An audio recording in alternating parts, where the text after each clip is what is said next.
ये कहानी उस शेर की है जिसके सामने जंगल नहीं साम्राज्य झुकते थे। बाबरी लायन इतना विशाल, इतना खूंखार कि उसकी एक दहाड़ इंसानों के हौसले तोड़ देती थी। रोमन सम्राट इसे ताकत की मिसाल कहते थे और योद्धा इसकी मौजूदगी से ही लड़खड़ा जाते थे। ये वो शेर था जो दिल से पूरा जंगली तूफान था। अगर हिम्मत है तो इस वीडियो को शुरुआत से अंत तक देखना, क्योंकि आज बात उस शेर की है जिसे देखने का सपना भी हर किसी की किस्मत में नहीं लिखा था।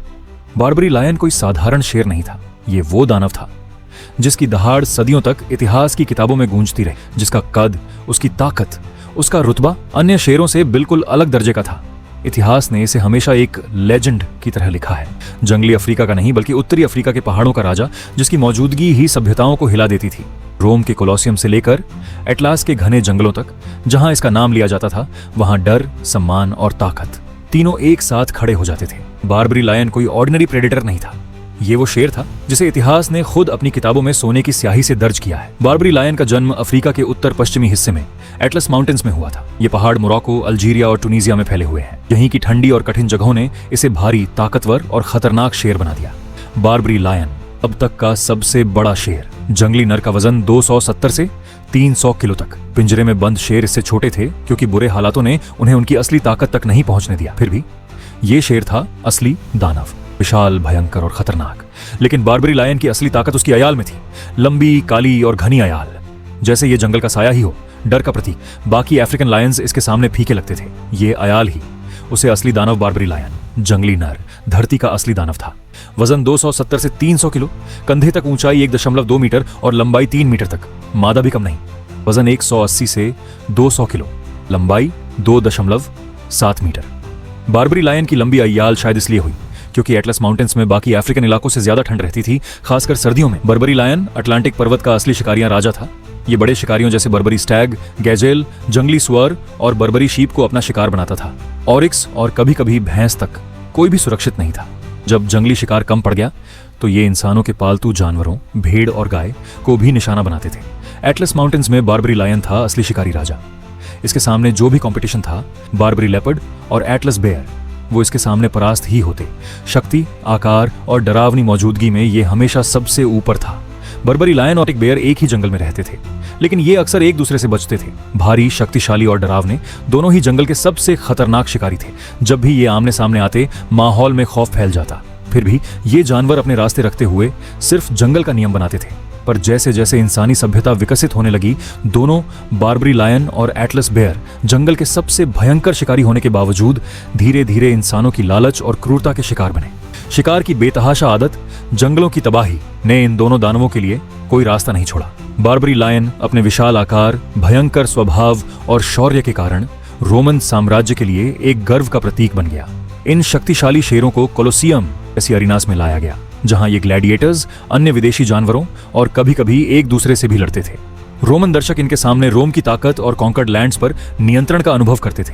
शेर की छवि रोमन कला, मोज़ेक्स और मूर्तियों में दिखाई देती थी। इन अरीनाज में बारबरी लायन सिर्फ जानवर नहीं थे, वे शक्ति, डर और एब्सोल्यूट डोमिनेंस के जीवंत प्रतीक थे।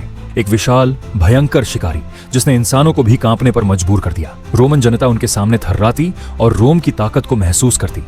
बारबरी लायन ने एंशिएंट रोम में अपनी भयंकर मौजूदगी से सिर्फ एंटरटेनमेंट ही नहीं बल्कि डर और सम्मान का संदेश भी दिया। बारबरी लायंस को हमेशा एटलस बेयर्स और टाइगर्स के साथ लड़वाया जाता था। सोचो, दो दानव, दो अल्टीमेट शिकारी आमने सामने। बारबरी लायन की बेताबी, बेयर की भारी कदकाठी और टाइगर की मौत जैसी चालाकी, जब ये अरीनास में टकराते, माहौल डर और खौफ से भर जाता। हर वार, हर गुर्राहट दर्शकों के दिलों में रोमांच और थर्राहट पैदा करती। लेकिन इंसानी लालच और क्रूरता ने इन्हें धीरे धीरे खत्म कर दिया। जंगलों की तबाही, लगातार शिकार और फायर आर्म्स ने इनके लिए कोई रास्ता नहीं छोड़ा।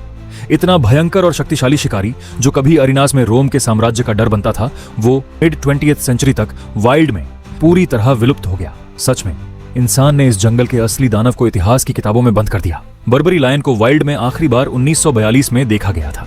कुछ रिपोर्ट्स कहती हैं कि 1950 के दशक तक दूर दराज के जंगलों में इसकी मौजूदगी रही, लेकिन मिड 20th सेंचुरी तक वाइल्ड में ये पूरी तरह विलुप्त हो गया। सच में इंसान ने इस जंगल के अल्टीमेट प्रेडेटर को इतिहास की किताबों में बंद कर दिया। कई जूज, स्पेशली यूरोप और मोरक्को के जूज, क्लेम करते हैं कि उनके पास ऐसे शेर हैं जो बारबरी लायन के वंशज माने जाते हैं। कुछ वाइल्ड लाइफ रिसर्चर्स और जेनेटिक स्टडीज ये कहते हैं कि जू में जिन शेरों को बारबरी कहा जा रहा है, उन्हें प्योर बारबरी ब्लड लाइन का प्रमाण पूरी तरह निश्चित नहीं। मतलब वे मिक्सड सब स्पेशीज भी हो सकते हैं। इसलिए हाँ, जूलॉजिकल पार्क में मौजूद है कहना ठीक है, पर वो वाइल्ड क्वालिटी बार्बरी लायंस हैं ये साबित नहीं है। कुछ लोग दावा करते हैं कि रॉक एंड रोअर नाम के लायन बार्बरी लायन के वंशज थे, लेकिन असली सच्चाई ये है कि कोई भी वैज्ञानिक प्रमाण नहीं बताता कि ये सच में बार्बरी थे।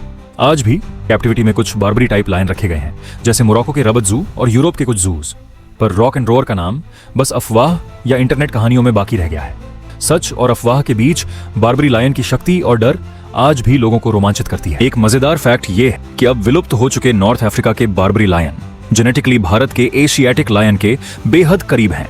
डीएनए रिसर्च से पता चला कि ये दोनों एक ही एवोल्यूशनरी परिवार से हैं, यानी इनके बीच हाल ही में कोई आम पूर्वज था।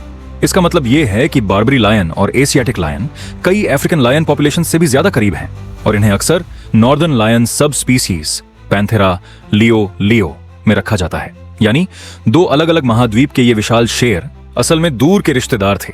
भले ही एशियाटिक लायन छोटे हों और उनकी मेन भी बार्बरी लायन से कम लंबी हो, फिर भी वे करीब से संबंधित हैं क्योंकि उनका जीन समान है और दोनों एक ही एवोल्यूशनरी समूह से आते हैं।